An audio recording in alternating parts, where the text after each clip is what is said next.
de este trastorno, pero ahora ya estamos en una época, los famosos millennials, por ejemplo, ¿no? Que se define como los que nacen desde el año 1984 en adelante, y esto tiene ventajas y sus desventajas. ¿Por qué? Porque estas personas que nacen después del 1984 nacen en circunstancias, condiciones y ambiente muy distintas a las que nacieron, a las que son contemporáneos con nosotros, ¿no? Por ejemplo, siempre a estas personas que nacieron después del año 1984, siempre les hace falta una pieza, ¿no? ¿A qué me refiero con una pieza? Yo la puedo definir como 4 circunstancias que son carenciales, ¿no? Estamos hablando de la crianza, ¿no? Según los expertos, esta crianza se ve valorada por estrategias fallidas de la crianza. Entonces, en la crianza, los padres les dijeron a sus hijos, ¿sabes qué? Tú tienes derecho a ganar esto, tú tienes derecho a tener esto, tú tienes derecho a tener cualquier cosa, simplemente porque así así está establecido. Así está establecido, ¿no? Antes no existían términos como bullying, no existían términos como maltrato u otras definiciones que hoy vemos, ¿no? Entonces, ahora, esos son en cuanto a la crianza. El otro factor muy, muy importante, ¿y por qué menciono esto? Porque el trastorno del espectro autista va a tener que desarrollarse en estas circunstancias, condiciones y ambientes. Estaba hablando de la crianza. Ahora la tecnología. Antes no habían celulares, ¿verdad? Antes no veíamos los dispositivos que estamos viendo aquí, nosotros, ¿no? Y muchas veces, ¿qué es lo que vemos nosotros cuando nos invitan a una reunión? Llegamos a la reunión, a una cena de amigos, y ponemos nuestro celular en la mesa. No me importa si es que lo pones boca abajo o boca arriba. ¿Qué es lo que estás diciendo allí? Estás diciendo subliminalmente, ¿sabes qué? A todos ustedes no me interesan. Me interesan más las redes sociales, ¿no? ¿Y qué es lo que conlleva esto? Nosotros tenemos restricción para tomar bebidas alcohólicas. Tenemos que ser mayores de 18 años. ¿Verdad? Tenemos restricciones para ir a una casa de apuestas, tenemos que ser mayores de edad, ¿no? Y tenemos restricción para, aparte de las bebidas alcohólicas, casa de apuestas, tenemos restricciones para otras cosas que nosotros conocemos. ¿Y por qué tenemos restricciones? ¿Por qué? Porque cuando nosotros vamos a una casa de apuestas, bebemos alcohol, se libera un neurotransmisor que se llama dopamina. Esta dopamina es altamente adictiva, muy, pero muy, muy adictiva. ¿Qué es lo que sucede cuando un niño está utilizando un dispositivo celular para una red social, ¿no? Y por ahí comienza a saludar a sus amigos por Facebook, Instagram, Twitter, y por ahí comienza a encontrar like. ¿Qué es lo que sucede? Comienza a liberar dopamina. Y esa dopamina es un neurotransmisor, ¿no?, que le da placer al niño. Entonces, ojo, tenemos restricción para tomar bebidas alcohólicas, tener más de 18 años. Tenemos restricción para no ir a las casas de apuestas. Tenemos muchas restricciones. Pero, ¿qué pasa, no? Pero no tenemos restricciones para las redes sociales. Entonces, es un problema social.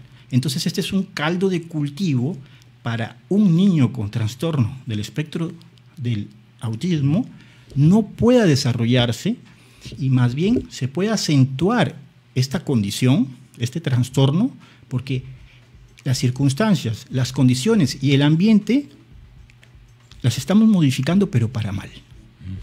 Y por ejemplo, doctor, algo interesante que dice usted, ¿no? Este tema de que se puede modificar con otras cosas que de repente el niño no necesita. ¿Cuáles son esas conductas, esas señales que da el niño para que los padres digan, bueno, tenemos que llevarlo a un especialista para que detecte o diagnostique el tema del autismo? Bueno, existen rasgos, ¿no? Un rasgo no define una personalidad, ¿no? Pero estos rasgos sirven como indicios y la sumatoria de indicios ya nos hace conllevar a una sospecha diagnóstica, ¿no? Estos rasgos, por ejemplo, es cuando vemos a un niño en los 3 primeros años de vida que no interactúa con otros niños, pierde el interés para interactuar con otros niños, ¿no? Y si tiene algún interés, es por un interés material, ¿no? Ven algo y lo quieren para sí mismo, ¿no? Tienen falta de empatía, muchas veces. Falta de empatía. Otro rasgo, ¿no? O indicio que los padres deben tener en cuenta es el poco contacto visual. Uh-huh. Inclusive el poco contacto visual, si es que está sucediendo, imaginemos, un accidente en la vía pública y el niño está con el padre y ambos están viendo este accidente, el niño ni se inmuta, ni siquiera hace contacto visual con el padre al ver este accidente. Entonces es un rasgo, un indicio más. Otro indicio más es que tienen dificultad para el lenguaje simbólico, ¿no? No podríamos imaginar a un niño ver una cucharita que le están dando de comer y que están jugando como si fuera un avión, ¿no? El típico ejemplo que la mamá le da de comer, ¿verdad? Otro indicio, otro rasgo importante es que no les gusta el contacto físico, ¿no? Con otras personas. Cuando los quieren abrazar, cuando los quieren... Así es una timidez extrema. Otro indicio también clásico, diría yo, que sí he visto en la experiencia, es que se podría decir que está incrementada, está acentuada la sensación del gusto, ¿no?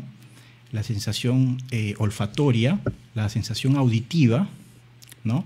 Y la sensación del tacto. Ahora, cabe recalcar que si bien es cierto, está incrementada, esta sensación auditiva está incrementada para agentes externos, pero si el padre, por ejemplo, o la madre llama al niño, entonces no es poco frecuente que no le haga caso. Y es allí cuando el padre o la madre se preocupan, y tienen por qué hacerlo, con justa razón, decir, lo estoy llamando por su nombre, pero parece que no me escuchara, parece que tuviera una hipoacusia, ¿no?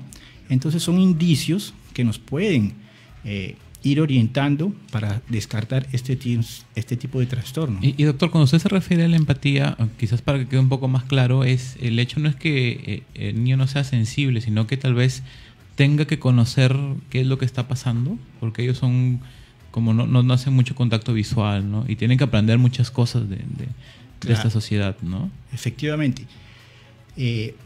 Para tener un contacto visual se va logrando la empatía porque estamos viendo reflejada la expresión de esta persona, si hay sufrimiento, si hay alegría, si hay remordimiento, ¿no? Y esas son habilidades sociales que va adquiriendo el niño o la niña. Ahora, supongamos que solamente está con su dispositivo móvil porque los padres de familia quieren, entre comillas, engreírlo, entonces no van a recurrir a sus amigos, van a recurrir al dispositivo móvil. Claro. Pero ojo, no hay una aplicación que puedan descargar para tener empatía. Claro, porque es un tema más afectivo, ¿no? Efectivamente. Claro.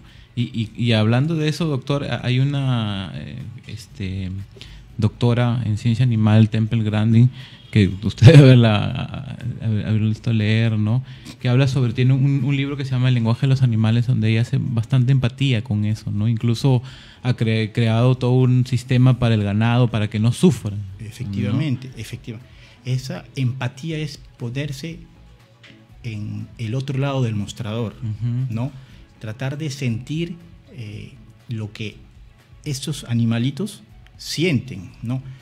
Lamentablemente, si no se cambian las condiciones, la estimulación por parte de los padres, no se va a poder desarrollar esta habilidad social que es la empatía, que es muy, muy importante.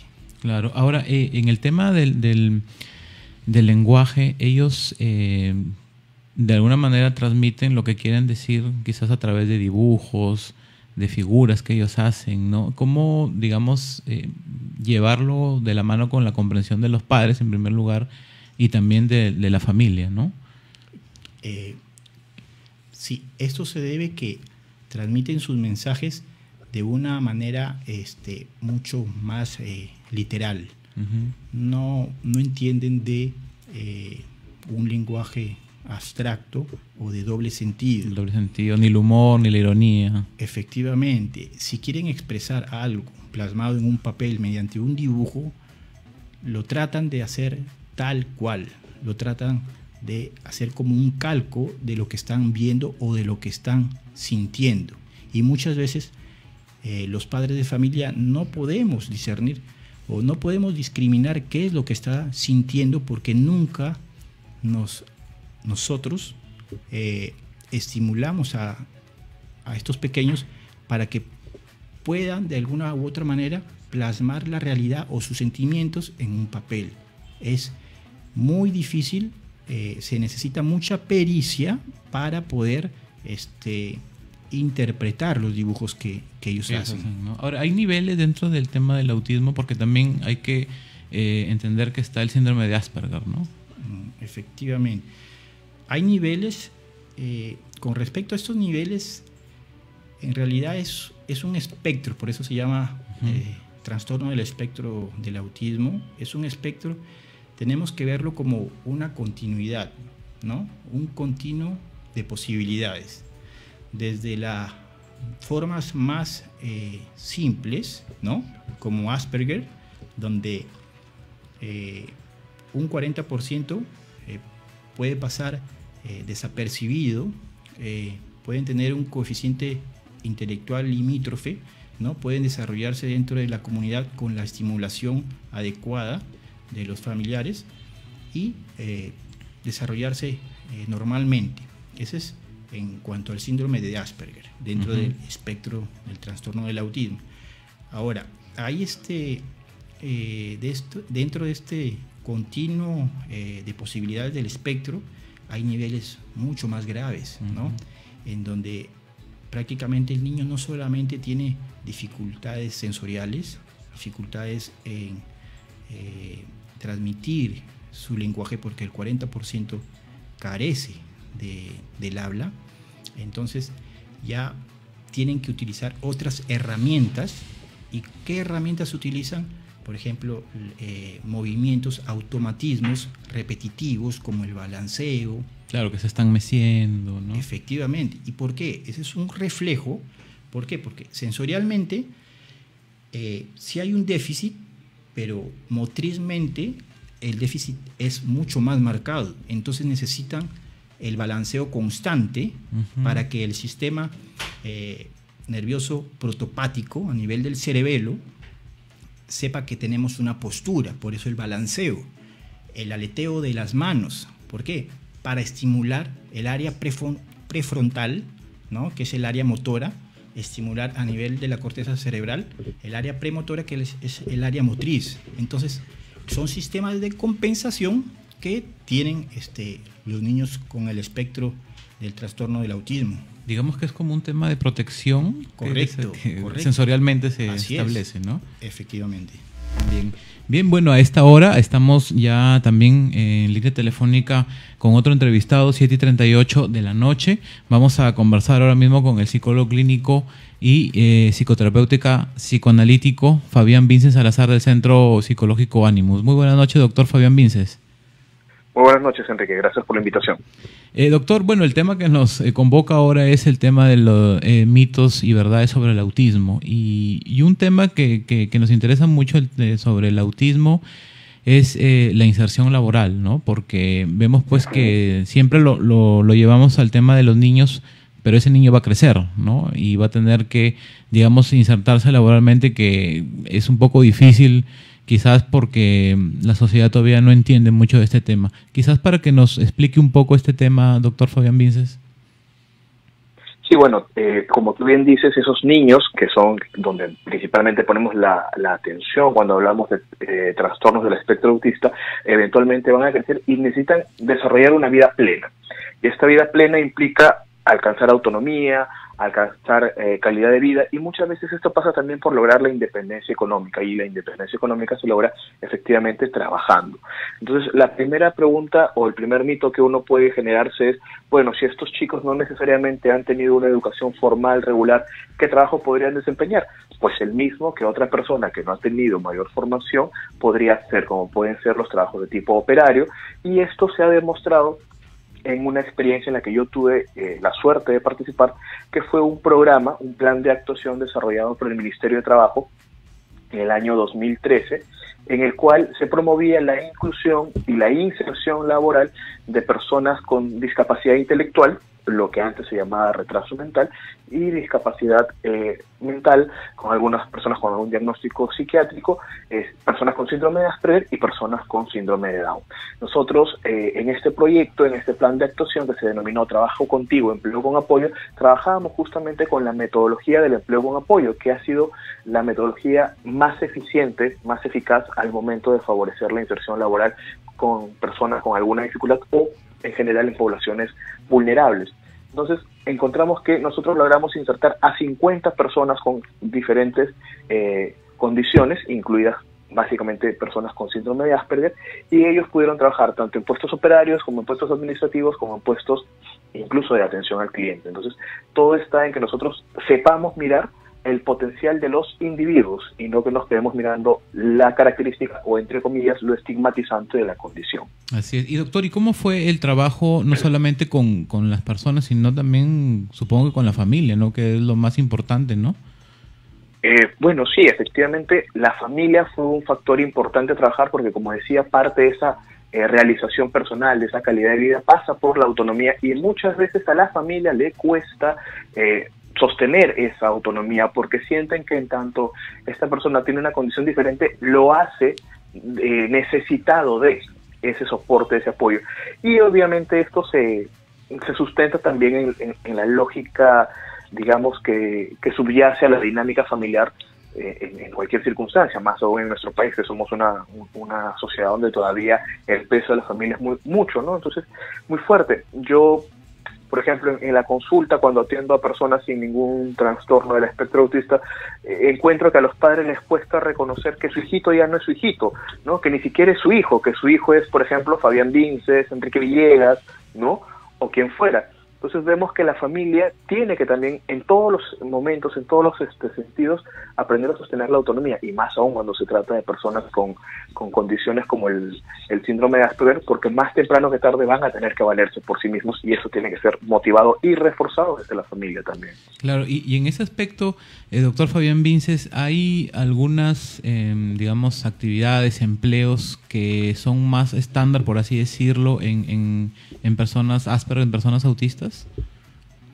Bueno, como te mencionaba, nosotros calificamos o clasificamos los puestos en tres grandes áreas, ¿no? Los trabajos de tipo administrativo, los trabajos de tipo operario y los trabajos de tipo de atención al cliente. Y encontramos, por ejemplo, a mí me tocó acompañar como preparador laboral la inserción laboral de un chico que hasta el día de hoy sé que sigue trabajando en una importante cadena de librerías a nivel nacional. Él trabaja en una sede en Lima.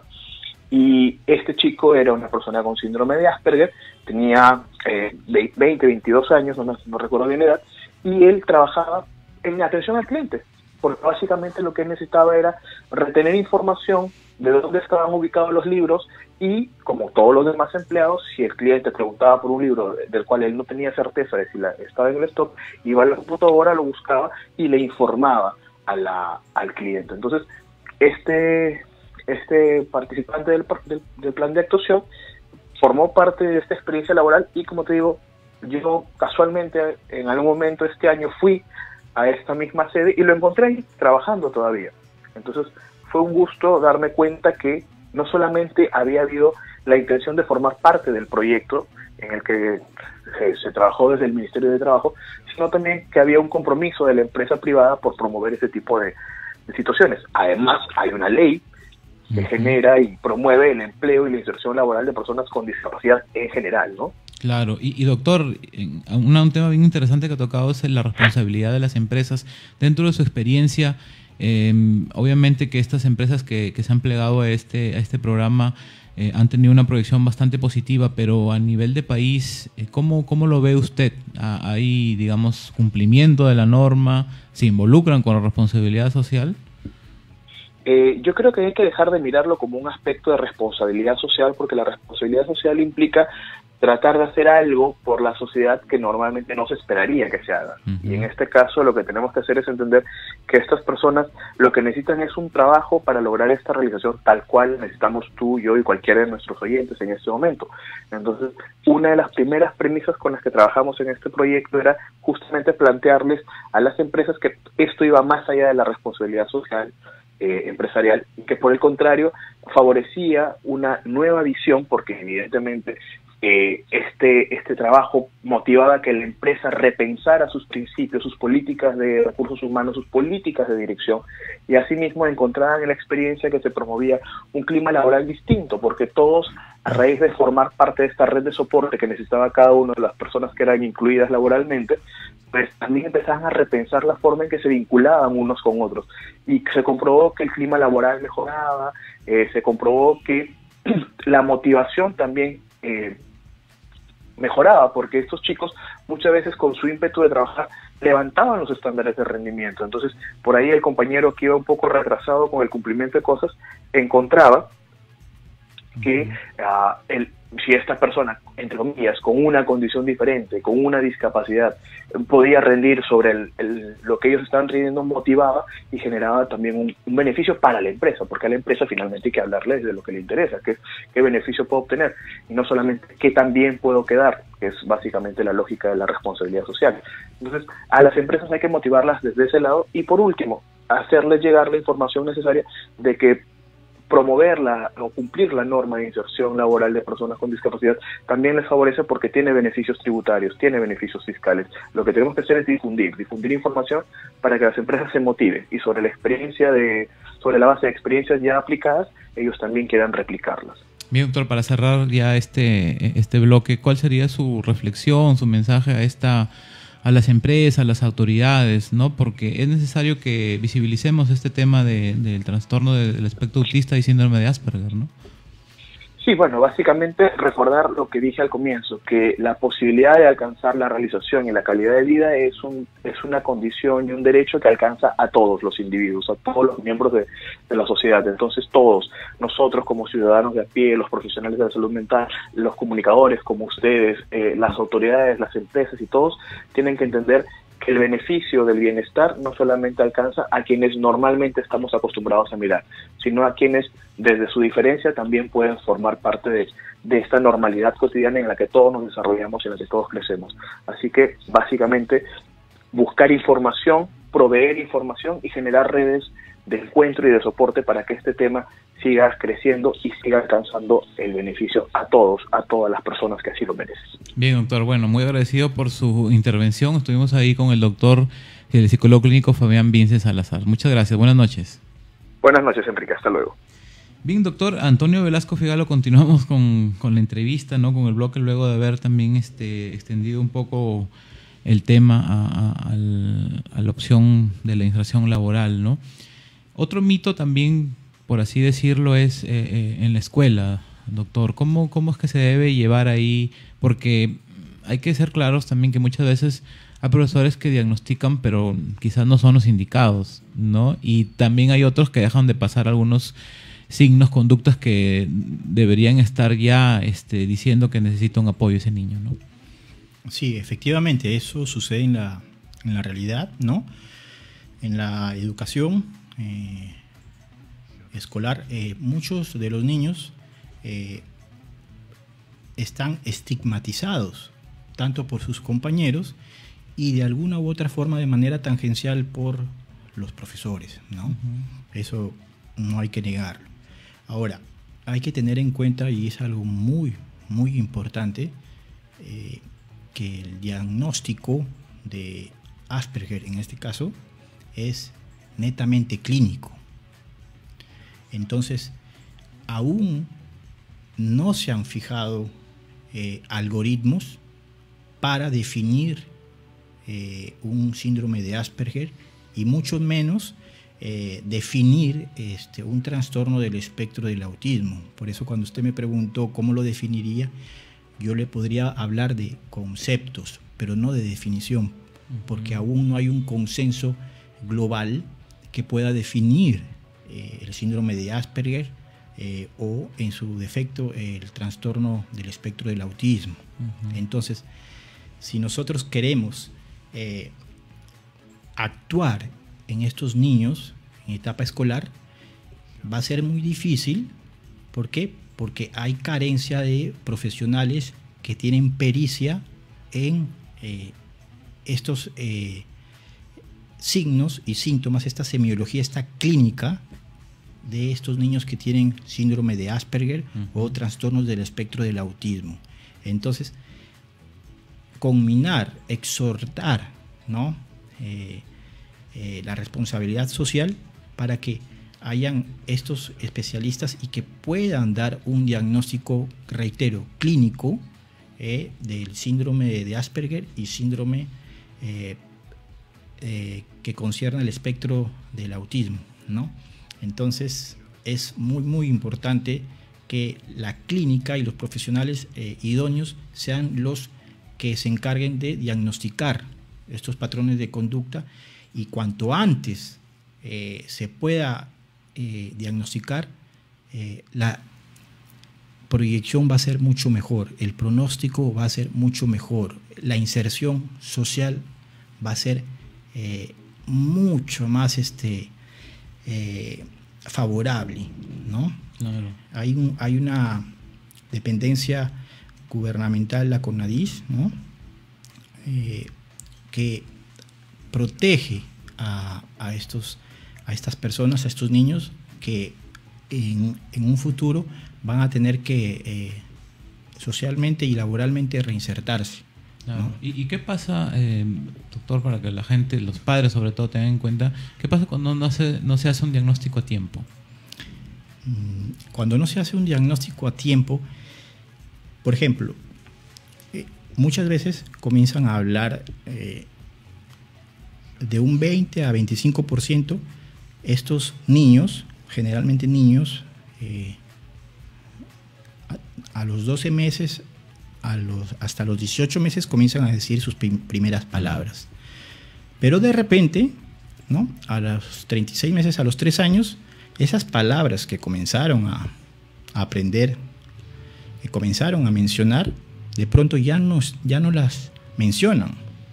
Entonces, ¿cómo puede ser posible? Se debe preguntar el padre de familia. ¿Cómo puede ser posible si al año y medio ya decía papá, mamá, quiero ir a comida, ¿no? Y de pronto deja de hablar? Es allí, es muy importante, es tal vez uno de los puntos clínicos más importantes en donde el padre de familia debe preguntarse, ¿por qué si al año y medio me decía papá, le decía mamá, y ahora ni siquiera me escucha o es indiferente o no menciona ninguna palabra? Yo diría, a mi parecer, que es el punto clínico más importante para sospechar de un trastorno del espectro de autismo. Claro, porque luego también va a derivar ya esas conductas que estábamos viendo inicialmente, ¿no? Más la convivencia con objetos. Correcto, así es. Ya se reemplaza a las personas por objetos. Claro. Ahora, en el asunto del niño que a veces en el colegio le dicen que es muy hiperactivo, pero en el tema del autismo ellos como que necesitan enfocarse y proyectar toda su energía en otras cosas, ¿no? Que puede ser deporte, digamos, o en otras actividades, ¿no? ¿Cómo se puede decir eso? Claro. Hay que saber canalizar mediante disciplinas deportivas de recreación, ¿no? Cuando mencionan que un niño es hiperactivo, deben haber diagnósticos diferenciales como el síndrome de déficit de atención e hiperquinesia, que lamentablemente está sobrediagnosticado y esto se ve en las estadísticas que los tratan ya farmacológicamente con metilfenidato y esto es muy, muy lamentable. Entonces, sobrediagnostican patologías que no son realmente, y en realidad se está tratando de trastorno del espectro del autismo, y que en ellos sí recaería de manera eficiente canalizar mediante el deporte, mediante el arte, mediante diferentes actividades, poder canalizar esa energía que tienen para poder tener una mayor interacción con las demás personas, con sus compañeros. ¿Y cuáles son esos deportes que son más, digamos, proyectados para las personas autistas? Empezar por los deportes colectivos. Intrínsecamente ya poniéndolos o inscribiéndolos en actividades de deportes colectivos, tal vez en un inicio sea el que menos colabore, sea el más tímido, pero poco a poco se va familiarizando. El niño se va familiarizando y va a comenzar a participar más de deporte colectivo con sus compañeros. Entonces, al familiarizarse con sus compañeros, va a favorecer, va a incentivar la interacción social con ellos. Entonces, la proyección, el pronóstico va a ser mucho más favorable a larga data para una reinserción laboral adecuada. Entonces, doctor, para que quede claro, y los padres que nos están escuchando, nos están viendo, ¿quién debe diagnosticar? ¿Quién es la persona, el profesional indicado en diagnosticar? En primer lugar, los padres. Desde mi punto de vista, los padres son los primeros que deben diagnosticar. Que están alerta. Así es. ¿Por qué? Porque existen estos rasgos, ¿no? Son los que mejor conocen a sus hijos, ¿no? Son los que van a poder identificar estos sesgos, estos rasgos, estos indicios, ¿no? De que por qué mi hijo al año y medio hablaba, decía sus primeras palabras y después ya no. Por allí parece que tuviera una hipoacusia y no es una hipoacusia, ¿no? Hipoacusia, para que entienda la población. Una sordera, ¿no? Un déficit de la audición, pero en realidad no es déficit de la audición, sino es que hay una indiferencia por el llamado del padre o de la madre. En primer lugar, son los padres de familia. Ya posteriormente ya el diagnóstico debe ser multidisciplinario. Muy importante la psicología, muy importante la medicina, muy importante la psiquiatría, las diferentes ramas de la medicina. El diagnóstico siempre es multidisciplinario, incluyendo principalmente a los padres de familia. Bueno, mi preocupación también, doctor, va porque si bien existe la Ley de Protección de las Personas con Trastorno de Espectro Autista, creo que fue el 2015 en el gobierno de Ollanta Humala, una de las situaciones importantes que planteaba era un diagnóstico, ¿no? O sea, que inmediato, rápido, en poblaciones sobre todo rurales, ¿no? Pero yo me pongo a pensar, ahora mismo no hay mucha difusión de esto ni mucho trabajo. ¿Cómo se puede trabajar ahí en esas poblaciones vulnerables, sobre todo? Sí, las poblaciones vulnerables, ¿no? Las poblaciones de extrema pobreza. Yo en el año 2008-2009 tuve la oportunidad de trabajar para el Ministerio de Energía y Minas, ¿no? Y me choqué con una realidad muy, muy dura, que más del 95% de la población carecía de energía eléctrica.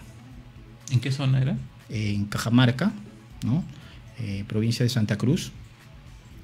Y esto conllevaba a diversas patologías, entre ellas las patologías gastrointestinales. Nosotros sabemos que si hay patologías gastrointestinales, va a haber atrofia de las microvellosidades intestinales y no va a haber una adecuada nutrición.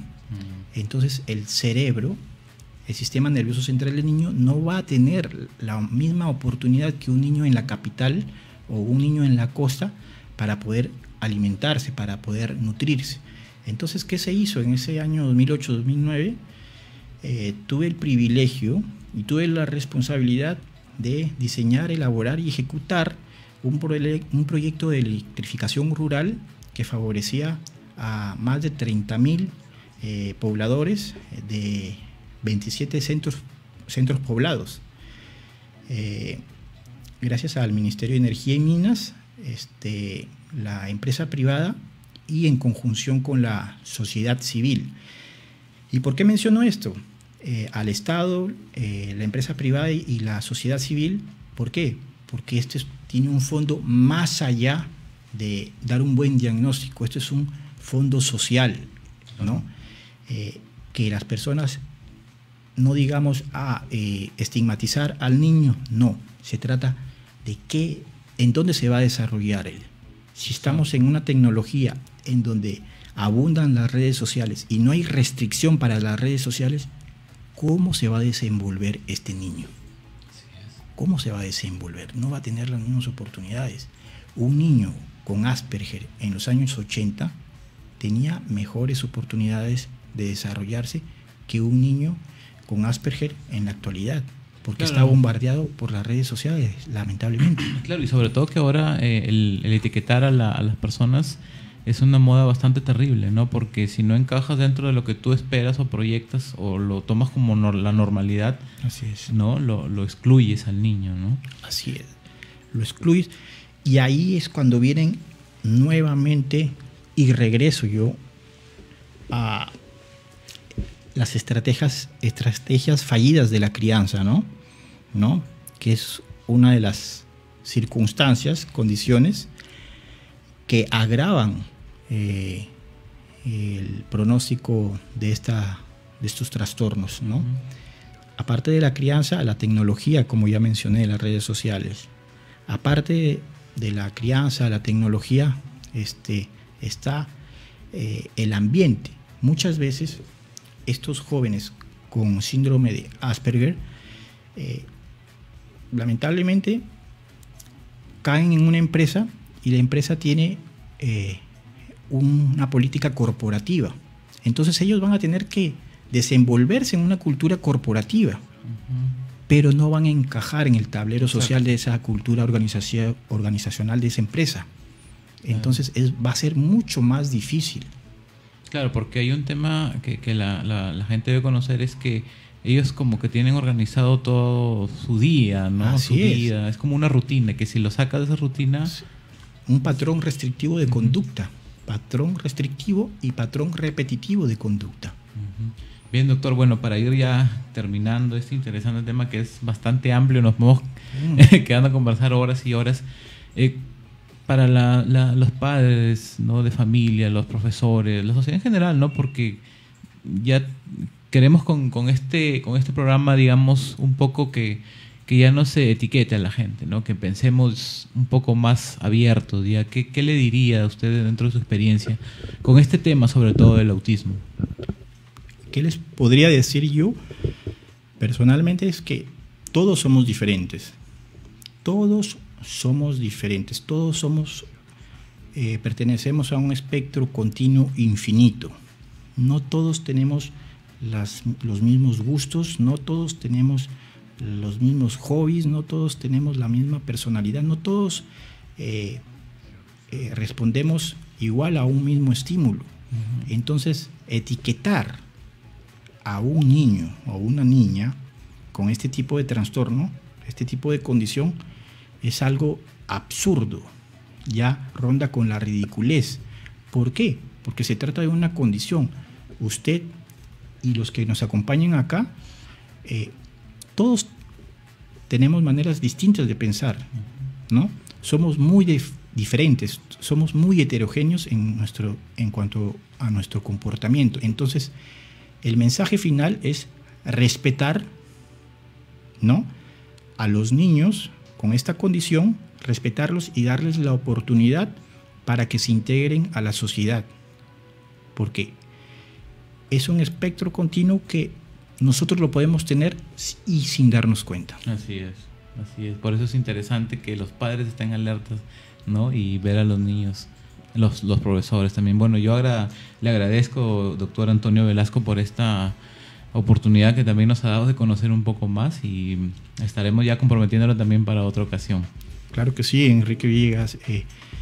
Muchas gracias por la invitación y bueno, un gran privilegio estar aquí. Bien, bueno, yo agradezco también a nuestro patrocinador exclusivo, Piura en la Noticia, a través de nuestra Sonidia, productora multimedia digital que estamos transmitiendo en vivo, ¿no? Y lo último, doctor, también de repente para los interesados que quieran ubicar alguna consulta que le quieran hacer, ¿dónde lo pueden ubicar? Su teléfono. Aquí voy a dejar todos mis datos, ¿no? Para que puedan comunicarse aquí en su emisora y puedan contactarme si es que lo desean. Bien, bueno, muchas gracias, y ya saben, visiten la página de Normalmente Diferentes, también de Sonidia, productora multimedia digital.